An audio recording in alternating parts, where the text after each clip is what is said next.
À mesure que le temps passe, les influenceurs occupent une place de plus en plus importante dans la société. Cela a des implications profondes pour les métiers traditionnels, car ces influenceurs se voient offrir une panoplie d'opportunités. Tout en apportant une nouvelle forme de communication plus directe et engageante, ce phénomène soulève des questions sur la responsabilité, l'éthique et la régulation de ces nouveaux acteurs. On peut par exemple entendre de nombreuses personnes se plaindre de ces changements, car les influenceurs expérimentent aujourd'hui presque tous les métiers possibles.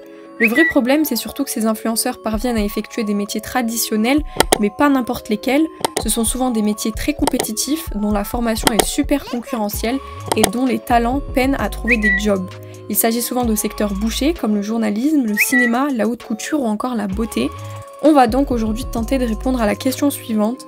Dans un monde où chacun peut devenir influenceur, quelle est la place des métiers traditionnels et cette évolution est-elle bénéfique ou inquiétante pour la société ?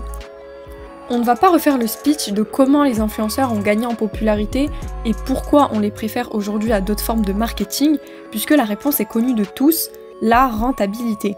Ce qu'il faut bien comprendre, c'est qu'aujourd'hui les influenceurs sont les nouveaux panneaux publicitaires, ils sont les nouvelles proies à même de pouvoir générer encore et encore plus de chiffres.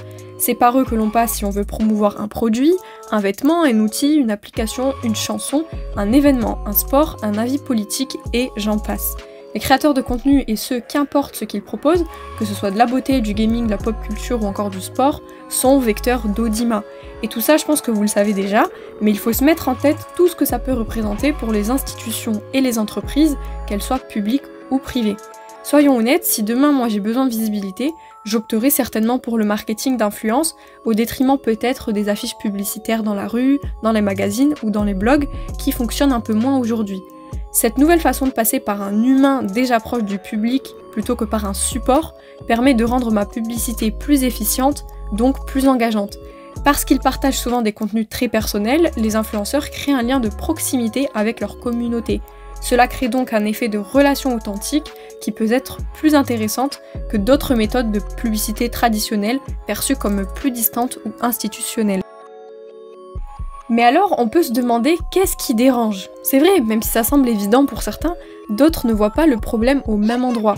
Bon, premièrement, on peut mener une réflexion sur la manière dont les influenceurs démocratisent les métiers, mais aussi comment ils banalisent certaines professions, comme le journalisme ou le mannequinat, où l'apparence et l'audience personnelle prennent souvent le pas sur la compétence.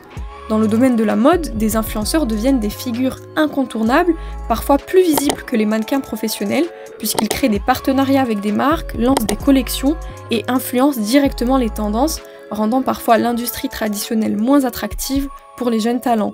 Dans d'autres secteurs, les influenceurs dictent désormais les tendances, par exemple en matière de soins de la peau, de maquillage, de fitness, même de mental, prenant souvent l'ascendant sur les experts traditionnels dans ces domaines.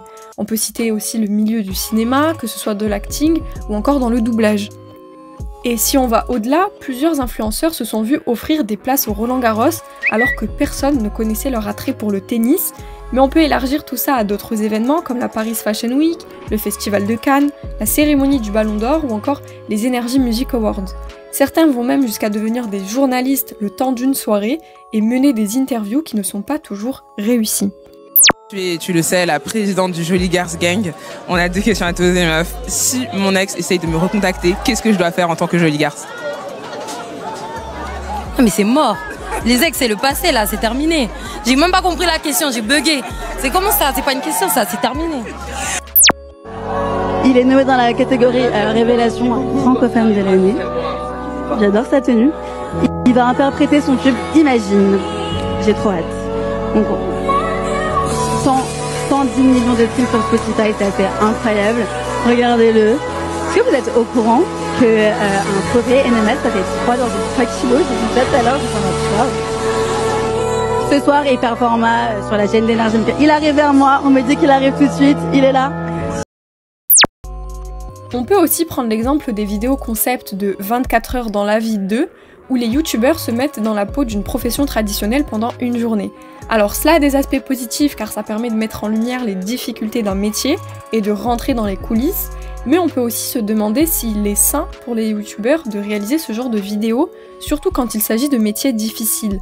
Cela peut poser des problèmes d'éthique, où le public peut avoir l'impression que le youtubeur riche se moque un peu et se met dans la peau de la classe moyenne pour créer une vidéo qui sera vue par la classe moyenne et gagner encore plus d'argent grâce à eux, tout en sachant que pour beaucoup d'entre eux, ils ne feront plus jamais ces métiers traditionnels au quotidien. Certains y voient donc un certain mépris, comme quand on joue à la caissière quand on est enfant. Pendant que j'écrivais mon script, d'ailleurs, je suis tombée sur ce tweet qui a fait réagir beaucoup de monde et qui va dans ce sens. Bon, à l'heure où je tourne, je ne sais pas du tout ce que McFly et Carlito préparent, car la vidéo n'est pas encore sortie, mais on peut retenir que ces concepts tendent à populariser les influenceurs multicasquettes qui peuvent se voir offrir grâce à ces vidéos de nouvelles opportunités. Mais j'ai également pensé à un autre facteur un peu plus subtil. Tout ce phénomène met quelque part fin à de longues décennies de hiérarchie professionnelle traditionnelle, et ça dérange. Je m'explique. De tout temps, il existait des professions accessibles seulement à une élite qui possédait le capital social, économique et culturel d'en faire partie. Par exemple, pour reprendre l'exemple du journalisme, cette profession est très prisée par les classes supérieures et les écoles de journalisme coûtent cher. Si on prend le secteur de la haute couture ou du mannequinat, c'est exactement la même chose. Il est très dur de pouvoir y accéder sans contact. Il y a d'autres projets comme gravir l'Everest, privatiser des lieux emblématiques, créer sa propre marque ou encore écrire son bouquin qui nécessite de l'argent et des contacts. Ainsi, les influenceurs démocratisent l'accès à ce genre d'opportunités, brisant quelque part cette élite. On peut remarquer que beaucoup d'influenceurs sont issus à l'origine de la classe populaire, il y a beaucoup de personnes racisées parmi ces influenceurs, donc tout cela peut évidemment questionner l'opinion la plus fermée d'entre nous, qui ne comprendrait pas pourquoi ces personnes peuvent accéder à des positions aussi prestigieuses, compte tenu de leurs origines sociales et ou ethniques. On peut aussi remarquer que toutes ces opportunités offertes aux influenceurs, bien qu'elles soient géniales pour eux, contribuent à faire perdre en crédibilité certains métiers aux yeux du public, car si on reprend l'exemple du journalisme, beaucoup pensent aujourd'hui que le métier de journaliste est tout à fait banal et que tout le monde peut le faire sans aucune formation préalable, puisque un tel ou un tel de non qualifié l'a déjà fait.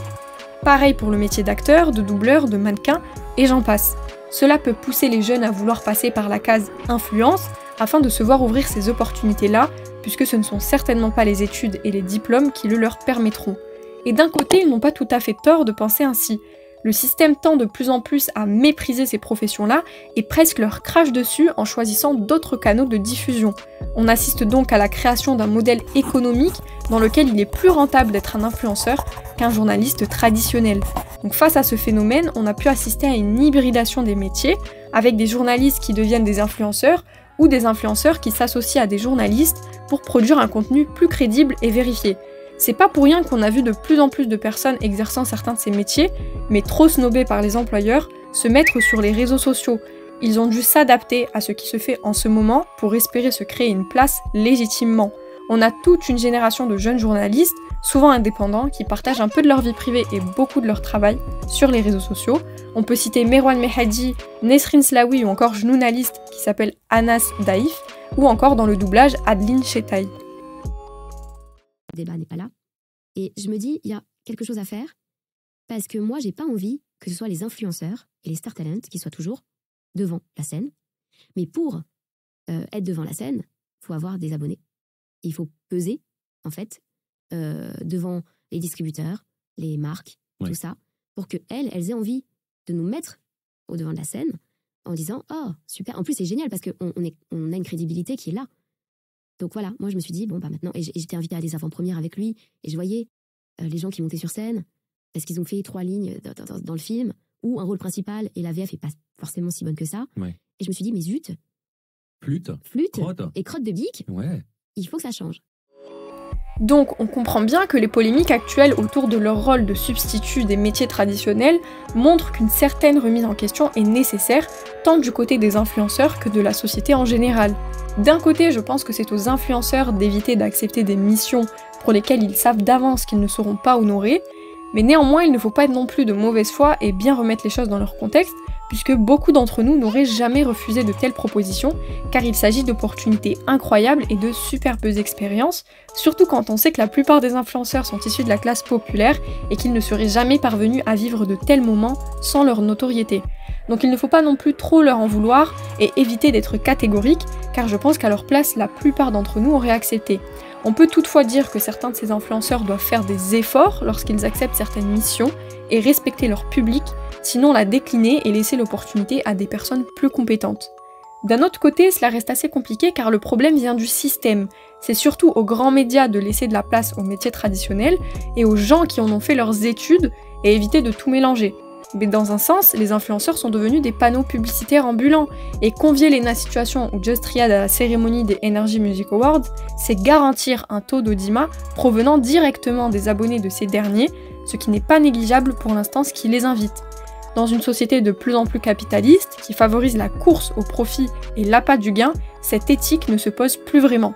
Et puis soyons honnêtes, si toi influenceur tu ne veux pas le faire pour X raisons, il y en a d'autres qui voudront. Très souvent, c'est dur de l'admettre, les marques s'en fichent royalement de la personne et de ce qu'elle dégage humainement.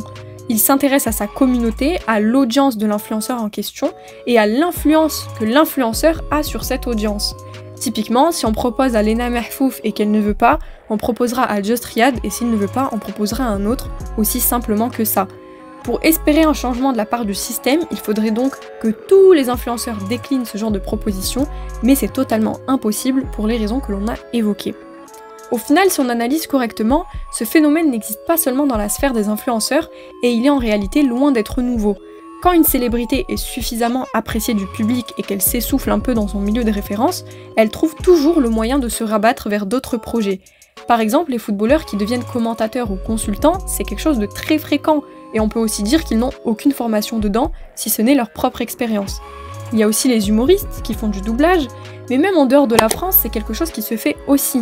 Sans parler des influenceurs, on a ce qu'on appelait les Nepo Babies, c'est-à-dire les enfants de célébrités qui se sont vus offrir des opportunités grâce à la célébrité des parents, et bien c'est exactement le même phénomène. On sait tous qu'ils ne sont pas toujours plus méritants et plus performants que d'autres, mais pourtant ils ont des offres pour des rôles ou des publicités extraordinaires, car encore une fois, pour les recruteurs, c'est le choix de la facilité, celui de la rentabilité. C'est malheureusement comme ça que ça fonctionne un peu partout, et quand on y pense, c'est loin d'être un phénomène propre aux influenceurs. Toutefois, cette utilisation démesurée des influenceurs comme outil de marketing peut s'avérer dangereuse quand elle concerne la politique, et on l'a très bien vu ces dernières années. Paradoxalement, on assiste donc peut-être à la fin d'une ère dans le milieu de l'influence.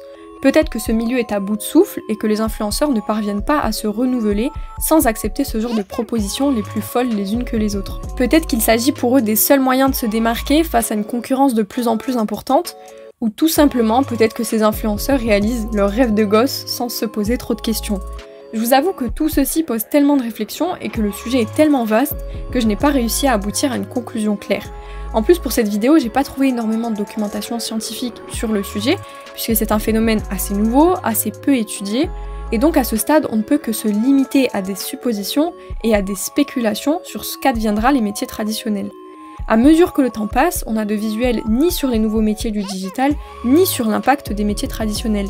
N'oublions pas que de tout temps, le progrès technique a remplacé les procédés les moins efficients pour permettre une mise à jour constante. Si on analyse les métiers d'antan, il y en a plein qui ont disparu depuis l'arrivée d'Internet, mais pas que. On peut remonter encore plus loin dans le temps et on s'aperçoit qu'il y a des centaines de métiers qui n'existent plus aujourd'hui et qui ont été automatisés ou remplacés d'une manière ou d'une autre par de nouveaux corps de métier ou par la technique. Et à contrario, il y a une panoplie de nouveaux métiers qui ont vu le jour au gré du temps et de l'avancée de nos besoins, de nos habitudes et de nos consommations, et surtout au gré de la science. Alors ne vous méprenez pas, je ne veux pas que cette vidéo soit démoralisante, car je sais que la plupart de ceux qui la verront exercent un métier traditionnel. N'ayez crainte, je ne dis pas du tout que votre métier va disparaître demain. Je dis simplement que la société est en mutation, comme cela a toujours été, et qu'elle cherche à se renouveler et à s'adapter à de nouvelles normes. On peut donc conclure sur le fait que le phénomène des influenceurs transforme profondément de nombreuses industries, et qu'au-delà des débats sur la qualité de leur contenu, cette évolution soulève la question de l'avenir des métiers traditionnels et du rôle que la culture de l'image jouera dans l'économie du futur. Voilà, j'en ai fini avec cette vidéo, n'hésitez pas à me faire part de vos idées et de vos avis sur le sujet en commentaire, et je vous dis à très bientôt pour la prochaine vidéo.